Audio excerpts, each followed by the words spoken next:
जय श्री राम। आज हमारी कथा का 34वां दिन है, तो आइए शुरू करते हैं। बड़े भयानक राक्षस जो विकट योद्धा थे और जो युद्ध में किसी को कुछ नहीं गिनते थे, उन दुष्ट मारीच और सुबाहु को सहायकों सहित तुमने कैसे मारा? हे तात, मैं बलैया लेती हूँ। मुनि की कृपा से ही ईश्वर ने तुम्हारी बहुत सी बलाओं को टाल दिया। दोनों भाइयों ने यज्ञ की रखवाली करके गुरुजी के प्रसाद से सब विद्याएं पाई। चरणों की धूली लगते ही मुनि पत्नी अहिल्या तर गई। विश्व भर में यह कीर्ति पूर्ण रीति से व्याप्त हो गई। कच्छप की पीठ, वज्र और पर्वत से भी कठोर शिवजी के धनुष को राजाओं के समाज में तुमने तोड़ दिया। विश्व विजय के यश और जानकी को पाया और सब भाइयों को ब्याहकर घर आए। तुम्हारे सभी कर्म अमानुषी हैं, मनुष्य की शक्ति के बाहर हैं, जिन्हें केवल विश्वामित्र जी की कृपा ने सुधारा है, संपन्न किया है। हे तात, तुम्हारा चंद्रमुख देखकर आज हमारा जगत में जन्म लेना सफल हुआ। तुमको बिना देखे जो दिन बीते हैं, उनको ब्रह्मा गिनती में ना लावे, हमारी आयु में शामिल ना करें। विनय भरे उत्तम वचन कहकर श्री रामचंद्र जी ने सब माताओं को संतुष्ट किया। फिर शिवजी, गुरु और ब्राह्मणों के चरणों का स्मरण कर नेत्रों को नींद के वश किया, अर्थात वे सो रहे। नींद में भी उनका अत्यंत सलोना मुखड़ा ऐसा सोह रहा था मानो संध्या के समय का लाल कमल सोह रहा हो। स्त्रियां घर घर जागरण कर रही हैं और आपस में एक दूसरी को मंगलमयी गालियां दे रही हैं। रानियां कहती हैं, हे सजनी, देखो आज रात्रि की कैसी शोभा है, जिससे अयोध्यापुरी विशेष शोभित हो रही है। यूं कहती हुई सासुएं सुंदर बहुओं को लेकर सो गईं, मानो सर्पों ने अपने सिर की मणियों को हृदय में छिपा लिया है। प्रातःकाल पवित्र ब्रह्म मुहूर्त में प्रभु जागे। मुर्गे सुंदर बोलने लगे। भाट और मागधों ने घोड़ों का गान किया तथा नगर के लोग द्वार पर जोहार करने को आए। ब्राह्मणों, देवताओं, गुरु, पिता और माताओं की वंदना करके आशीर्वाद पाकर सब भाई प्रसन्न हुए। माताओं ने आदर के साथ उनके मुखों को देखा। फिर वे राजा के साथ दरवाजे बाहर पधारे। स्वभाव से ही पवित्र चारों भाइयों ने सब शौचादि से निवृत्त होकर पवित्र सरयू नदी में स्नान किया और प्रातः क्रिया संध्या वंदनादि करके वे पिता के पास आए। नवाम पारायण, तीसरा विश्राम। राजा ने देखते ही उन्हें हृदय से लगा लिया। तदनंतर वे आज्ञा पाकर हर्षित होकर बैठ गए। श्री रामचंद्र जी के दर्शन कर और नेत्रों के लाभ की बस यही सीमा है, ऐसा अनुमान कर सारी सभा शीतल हो गई, अर्थात सबके तीनों प्रकार के ताप सदा के लिए मिट गए। फिर मुनि वशिष्ठ जी और विश्वामित्र जी आए। राजा ने उनको सुंदर आसनों पर बैठाया और पुत्रों समेत उनकी पूजा करके उनके चरणों लगे। दोनों गुरु श्री राम जी को देखकर प्रेम में मुग्ध हो गए।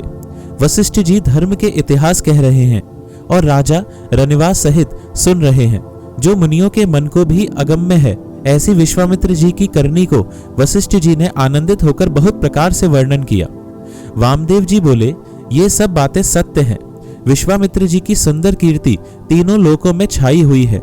यह सुनकर सब किसी को आनंद हुआ। श्री राम लक्ष्मण के हृदय में अधिक उत्साह आनंद हुआ। नित्य ही मंगल, आनंद और उत्सव होते हैं। इस तरह आनंद में दिन बीतते जाते हैं। अयोध्या आनंद से भरकर उमड़ पड़ी। आनंद की अधिकता अधिक अधिक बढ़ती ही जा रही है। अच्छा दिन, शुभ मुहूर्त शोध कर सुंदर कंकड़ खोले गए।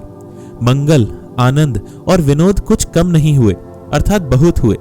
इस प्रकार नित्य नए सुख को देखकर देवता सिहाते हैं और अयोध्या में जन्म पाने के लिए ब्रह्मा जी से याचना करते हैं। विश्वामित्र जी नित्य ही चलना अपने आश्रम जाना चाहते हैं, पर रामचंद्र जी के स्नेह और विनयवश रह जाते हैं। दिनों दिन राजा का सौगुना भाव प्रेम देखकर महामुनिराज विश्वामित्र जी उनकी सराहना करते हैं।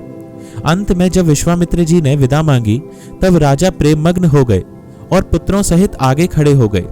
वे बोले, हे नाथ, यह सारी संपदा आपकी है। मैं तो स्त्री पुत्रों सहित आपका सेवक हूँ। हे मुनि, लड़कों पर सदा स्नेह करते रहिएगा और मुझे भी दर्शन देते रहिएगा। ऐसा कहकर पुत्रों और रानियों सहित राजा दशरथ जी विश्वामित्र जी के चरणों पर गिर पड़े। प्रेम विहल हो जाने के कारण उनके मुंह से बात नहीं निकलती। ब्राह्मण विश्वामित्र जी ने बहुत प्रकार से आशीर्वाद दिए और वे चल पड़े। प्रीति की रीति कही नहीं जाती। सब भाइयों को साथ लेकर श्री राम जी प्रेम के साथ उन्हें पहुंचाकर और आज्ञा पाकर लौटे।